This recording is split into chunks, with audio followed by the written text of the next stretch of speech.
Hello everyone, in this video I'm going to show you how to delete your Asana account. So first of all, open up the app. Now once you're in the app, click on account at the bottom right. Now in here, click on your profile picture at the top right.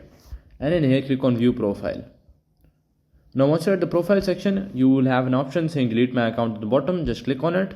And in here, click on continue. Now in here, you will have to select a reason. I will go for the first one. And after that, click on continue.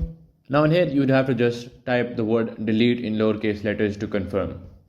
After you typed in the word delete, click on delete account. And after that, your account will be deleted. So that is how you can delete your Asana account. Hello everyone, in this video I'm going to show you how to delete your Asana account. Now once you're at the home page of Asana, click on your profile picture at the top right. Now in here, click on settings. Now once you're in settings, click on account.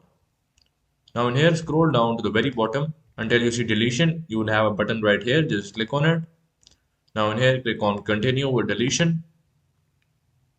Now in here, select reason. I'll go for, let's say, the first one, and after that, click on continue with deletion again.